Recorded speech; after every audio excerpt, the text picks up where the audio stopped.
In the preceding video, I introduced the concepts of events and sample spaces. In this video, we build on that by considering circumstances where we have multiple independent observations, such as flipping a coin 2 or more times instead of just once. Let's return to the idea of coin flipping, because it's one of the simplest kinds of probabilistic situations we can describe, so let's start there. And let's use it to illustrate situations where we have an event consisting of multiple independent observations. So in the preceding video, we worked with situations where the event consisted of just one observation, where we just had one coin flip, and it could either turn out as heads or tails. But now let's build on that by talking about situations where we have multiple independent observations in a single event. And the word independent is very important here. It means that one coin flip cannot be related to the second coin flip. And so this is the case with coin flips in general, but there can be other kinds of observations that you might make. For example, if you were observing human behavior, then humans have memory. And so observing a human doing two things in a row, there's a good chance that what they do in the second event is influenced by the first event. But coins have no memory. The universe has no memory of coin flips. And so whatever happens on a second coin flip is completely independent of the first coin flip. It has no bearing on it whatsoever. So that's the important thing about the word independent here. So now let's go into some specific numbers. So for example, let's consider a situation where we want to calculate the probability of throwing two consecutive heads. Well, in that case, we can use the same formula as we had from the preceding video.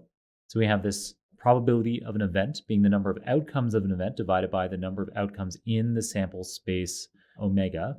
And something that I probably should have mentioned in the preceding video is this notation here around probabilities in general. So you use an uppercase italicized P to indicate probability. And then in round brackets, we put whatever we're calculating the probability of. So this is just a general event. Here it's heads, here it's tails. And now we're getting on to two heads. So heads and heads, two independent observations. What is the probability of getting heads and then heads? Well, we use that same formula that I just went up to and showed you, where we have the probability of this particular event divided by the size of the sample set of all of the possible events. So what are all of the possible events? Again, we can use that set notation that we talked about in detail in the preceding video. So the curly brackets and then commas separating all of the possible events. And so when you have two coin flips, you could either have two heads, you could have two tails, or you could have a head then a tail, or a tail then a head. Those are the only four possible outcomes. And because it's a fair coin, each of these outcomes is equally likely. So then our sample space size, the size of our set here, is 4. So our denominator is 4. What's the probability of getting heads and then heads? Well, there's only one circumstance out of these 4 where that happens. So just 1 out of 4. So that comes out to a probability of 0.25 or 25%. Let's extend on that. So what's the probability of throwing 3 consecutive heads? Well, again, we can work it out in the same way. So here, our sample space has 8 possible events. So you can work through these yourself. It starts to get a little bit more painful every time we have another independent observation to work with. But let's go through it here again with 3 coin tosses. So what are all of the possible outcomes? Well, we could have heads all 3 times. We could have tails all 3 times. Or we could have one of these other 6 possibilities. So heads, heads, tails. Heads, tails, heads. Tails, heads, heads. Heads, tails, tails. Tails, heads, tails, or tails, tails, heads. So you can work out for yourself that these are the 8 possible things that could happen when you do 3 coin tosses in a row. And so we have 8 in our denominator, and then this particular outcome of 3 heads, it only happens 1 time out of these 8. And so there's a 1 in 8 chance, or probability of 0.125, 12.5%, that we'll get 3 consecutive heads when we toss a fair coin. As final examples, let's extend on this even further. So let's talk about something that could happen more than just once in our sample space here. So how about throwing exactly 2 heads in 3 tosses? So here, the probability is 3 in 8, because out of our 8 circumstances, there are exactly 3 where we throw exactly 2 heads. So this first one where we throw 3 heads, that doesn't meet our criteria because we said exactly 2 heads. So this one doesn't work. This one does. So we have 2 heads and a tail, so that is exactly 2 heads. We have head, tail, head, which has 2 heads, and we have tail, head, head, which has 2 heads. So it's these 3 here that work. So 3 out of 8 where we have exactly 2 heads, and so that's the numbers here, 3 out of 8, so a probability of 0.375.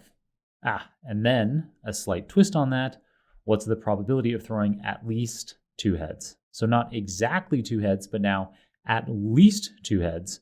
So now we can throw in the 3 heads in a row because it meets that criterion. So now we have 4 out of 8 where we have at least 2 heads. And so now we have a 4 in 8 probability, which is equal to 0.5, or a 50% chance. Now, you might want to avoid having to painstakingly create these long lists of possible circumstances in this kind of situation. You might not want to calculate the entire sample space by hand, especially as we start talking about more and more coin flips. So if I said, what are all of the possible events, what are the possible outcomes in our sample space when we have 5 coin flips? Well, that's going to start to be a very long list. It's going to be very tedious. So an easier thing that we can do is combine probabilities. And we can do this very easily just by multiplying them. So instead of having to figure out what the probability of throwing 5 consecutive heads is by writing out the list of the entire sample space manually, you can take the product of the 2 probabilities that we already calculated up here.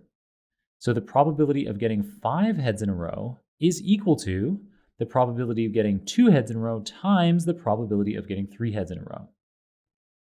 So we can simply multiply this 1 in 4, the probability of 2 heads was 1 in 4, multiply that by the probability of 3 heads, which is 1 in 8, and that comes out to 1 in 32, which is a probability of about 0.03 or 3%.